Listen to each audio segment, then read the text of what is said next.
The Cannes Lion Festival of Creativity is on paper about the awards, the lions that are handed out each night of the event to the brands and agencies behind the year's best advertising campaigns.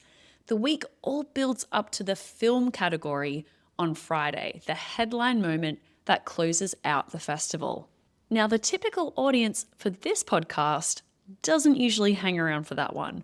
By midday on Thursday, the cabanas and the yachts that are rented out by the ad platforms, the ad tech firms, the retail media players that my listeners work in and around are being broken down. You cannot get into them anymore.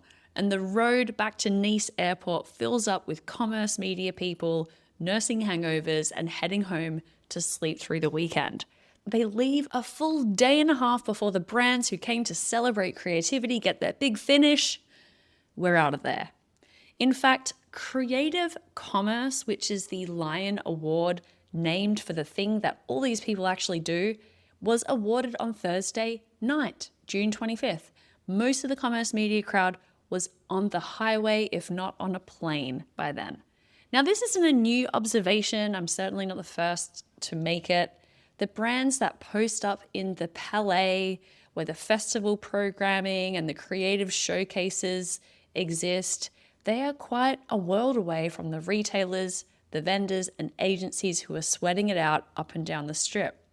I wrote about that geography last year, and it hasn't moved much. What it does mean is that a Thursday morning breakfast is the last real window to get our corner of the industry in one room for a debrief before everyone starts to scatter. And so that's what I was able to do yesterday. I hosted an invite-only breakfast with Mirakl Ads, who sponsored the event and is also the current sponsor of this podcast. And I'm going to do a quick debrief of some of what was on their minds. Let's jump in. So last year, the complaint was that the retail media world and the creative world barely occupied the same square mile. This year, I went in curious as to whether anything had shifted. And the honest answer from across the room is yes, but not in the direction that you'd necessarily expect. Several attendees clocked fewer retailers on the ground than last year, or said that they'd been harder to find at least. One executive from a European e-com marketplace said that they felt the whole week carried less retail media substance than the year before, that the interesting conversations had migrated to the side events and the breakfast rather than anywhere on an official stage. Another ad tech veteran who'd been at an official Lions programmed panel the night before noted there wasn't a single retailer in that programming. The print and brand people, yes. The retailers, no. The split is still very much intact.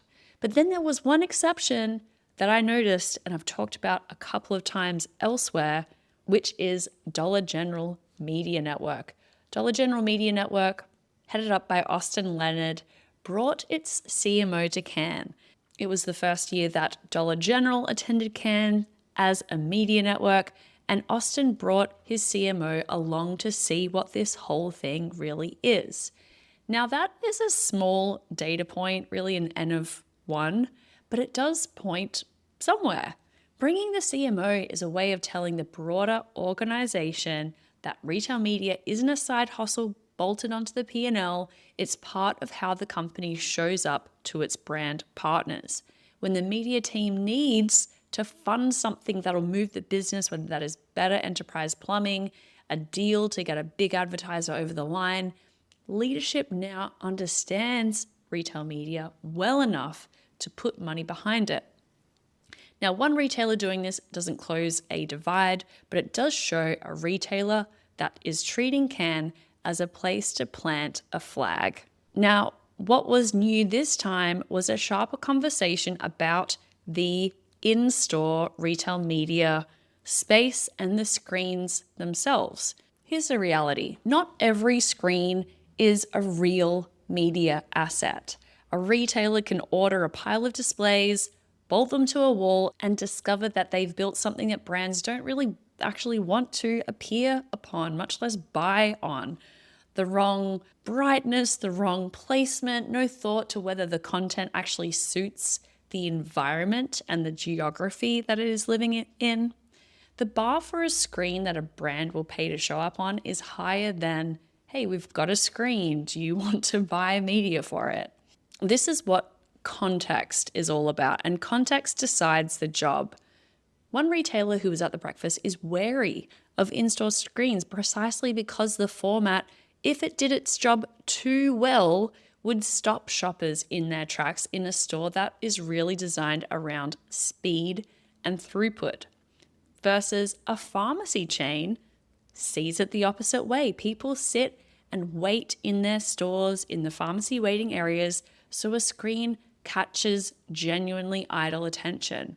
Same technology, opposite use case. And that's the thing, there's no portable best practice here, which is a theme that comes up every time in-store is on the table. And of course, measurement is the recurring sticking point, and the European voices at the event yesterday were the most skeptical. Their concern is that an in-store screen often amounts to playing a TV ad to a crowd that you can't identify and you can't necessarily follow to a purchase. Privacy regulations are different from market to market, and without that link, it's hard to prove that the spend did anything, and still harder in these markets where privacy rules foreclose the tracking that makes online retail media legible. Now, that measurement gap is part of what made one announcement during the week land.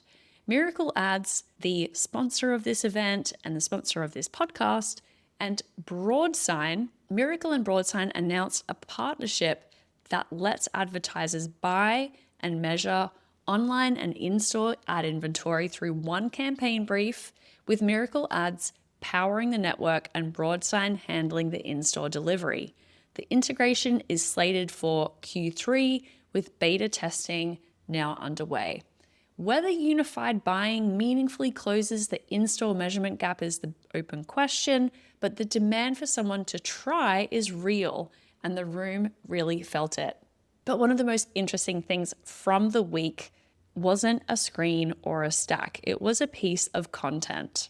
On Tuesday, Albertsons Media Collective and Procter & Gamble premiered Rico's Tacos, a short-form scripted microdrama built with the platform Minivella and the production company Brilla Media. And the story is about a Southern California family trying to start a taco business. It runs in 1 to 2 minute episodes through August across Albertsons' YouTube, social, and in-store media channels. What makes it more than a PR novelty is the order of operations.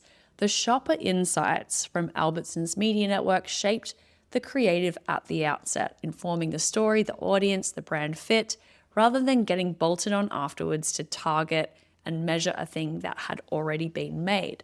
Now, that is a different use of retail media than what might typically be imagined in the industry. We're used to using first-party data as a targeting and a measurement tool applied at the end, but here it's a creative input applied at the start.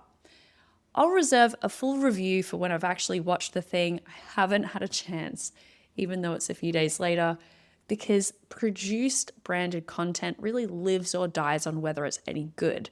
And a retail media network producing a scripted series is a long way outside the comfort zone of the sponsored product ad.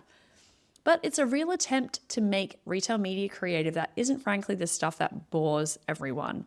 And it's the kind of work that needs those better in-store screens from the section above to really land.